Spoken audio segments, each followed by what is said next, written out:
Bonjour et bienvenue sur ma chaîne YouTube, Francky va. Donc aujourd'hui je vais vous parler du Subtank Mini, un tank que j'apprécie particulièrement. Il est là sur ma HB50 à 25 watts.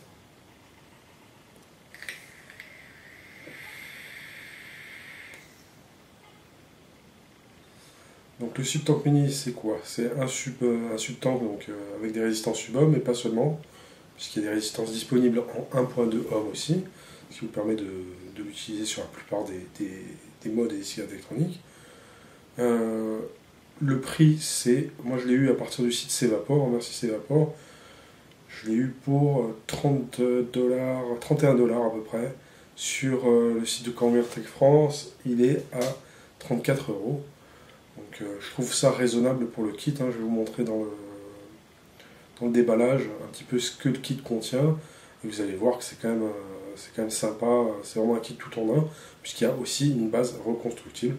Donc on va passer tout de suite au déballage. Donc voilà la boîte du Subtank Mini. Donc belle présentation, comme souvent sur les produits récents de Kanger. On glisse comme ça. Et ensuite on a une boîte qui s'ouvre comme ça avec le Subtank directement.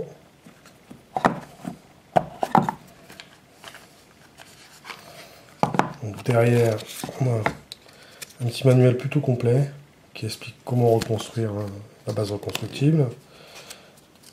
C'est assez bien fait.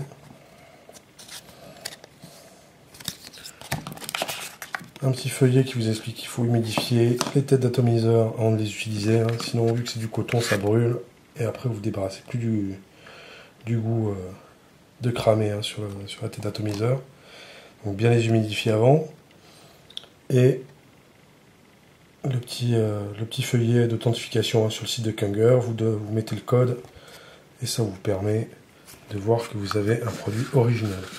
À l'intérieur de la boîte, on a une deuxième tête à 1.2 ohm. Il y en a une équipée directement dans l'atomiseur, dans le tank, à 0.5. Donc il y a une 1.2 ici. La base reconstructible, ici, en 3 parties. Donc, il y a déjà ma résistance dessus. Et la partie du haut qui s'enlève aussi.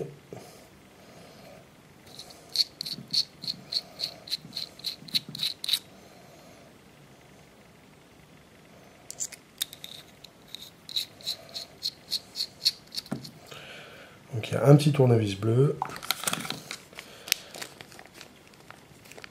des vis de rechange, donc j'ai jamais eu besoin de dévisser quoi que ce soit sur ce tank, et des O-rings, les petits joints pour changer la couleur du tank. Moi je l'ai mis noir, et il y a aussi des joints rouges, il vient avec les joints rouges à la base.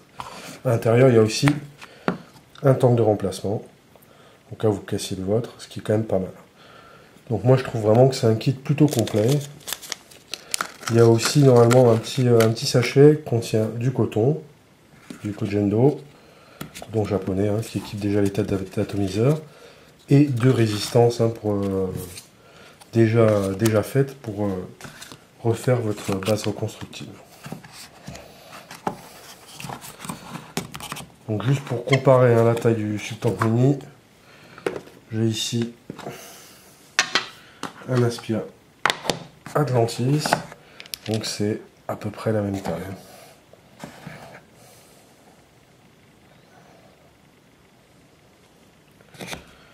Par rapport au premier Subtank, qui a eu une belle évolution sur la taille.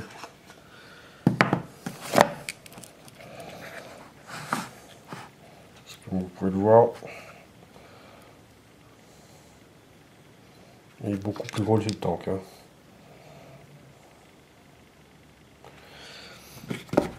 Alors, en bas du Subtank, on a la bague qui permet de régler l'airflow. Donc avec 4 settings. Ça c'est le plus petit setting avec un trou assez restrictif. Un trou un petit peu plus gros. 2 trous. Ça c'est ceux que j'utilise le plus, ceux que je préfère. Et enfin, le slot bien ouvert pour faire des gros nuages. Pour le remplir tout simple, il suffit de l'ouvrir comme ça. le poser la tête en bas, remplir le liquide jusqu'en haut de la cheminée que vous voyez à l'intérieur ici. Donc ça c'est la tête à 0,5 ohm. Donc pour la changer, ou mettre la base reconstructible, très simple, il suffit de la dévisser. Et on se retrouve juste avec la base comme ça, et ensuite de la remettre.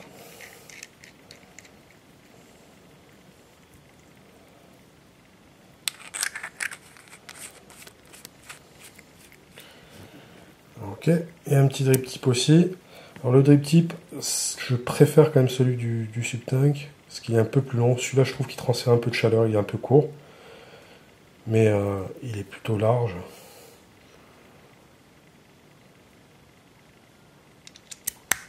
Et bien sûr, vous pouvez mettre le drip tip que vous voulez, hein, si vous en avez d'autres. C'est du 510 tout simple. Ok, on va reprendre la vue normale, le vaper un petit peu, et je vais vous dire ce que j'en pense. Ok, donc voilà, voilà le Subtank, je l'ai remis sur ma boîte. J'ai monté un petit peu la puissance à 28 watts pour vous montrer un petit peu la performance. Donc, voilà.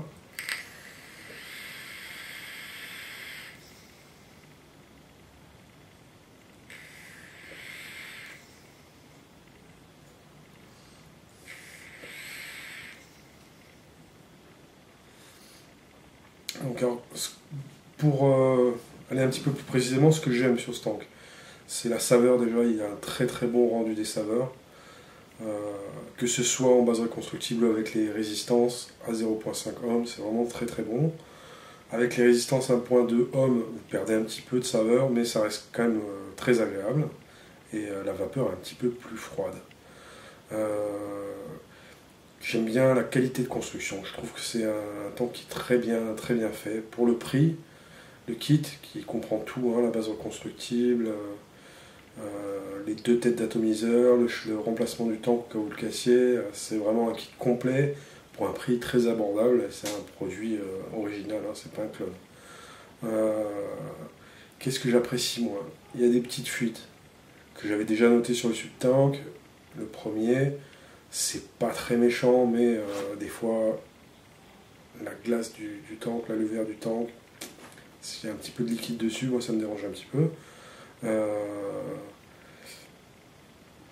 À part ça, franchement, ouais, le drip tip, voilà, le drip tip c'est un petit peu court, il transfère de la chaleur hein, quand vous mettez aux lèvres, si vous vapez un petit peu fort, surtout avec les résistances basses, hein, 0,5 ohm, ça chauffe assez vite et ça transfère de la chaleur aux lèvres. Mais à part ça, hein, franchement, c'est un tank que j'aime beaucoup. Je préfère personnellement à l'Atlantis, surtout parce que il permet d'être vapé à 25 watts. Moi je trouve que il se vape entre 25 et 30 watts facile, donc vous n'avez pas besoin d'une boîte qui va jusqu'à 40 ou 50 ou 60 watts, comme c'est le cas pour l'Atlantis, hein, qui pour moi il donne sa pleine performance à partir de 35 watts. Par contre, la performance de l'Atlantis au niveau vapeur, je trouve que la vapeur est beaucoup plus dense hein, sur l'Atlantis. Donc voilà. Donc, moi, franchement, je le conseille. Hein. C'est vraiment un tank qui est assez sympa pour le prix. Rapport qualité-prix, il n'y a rien à dire. C'est vraiment intéressant. Si vous avez envie de rentrer hein, dans le jeu des subtanks et que ça vous intéresse d'avoir quelque chose facile à utiliser, avec des têtes qui sont disponibles, moi je trouve que c'est bien. Il y a aussi un gros avantage, hein, c'est la capacité 4,5 ml par rapport au 2,5 de l'Atlantis.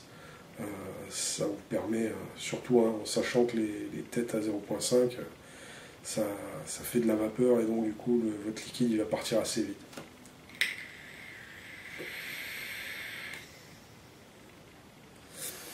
Ben voilà, c'est la fin de cette vidéo. J'espère que les informations que je vous ai données vous ont été utiles.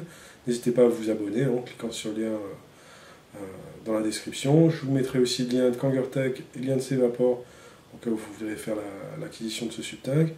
Et puis je vous retrouve très bientôt hein, pour un nouveau test. Merci d'avoir regardé cette vidéo, à très bientôt.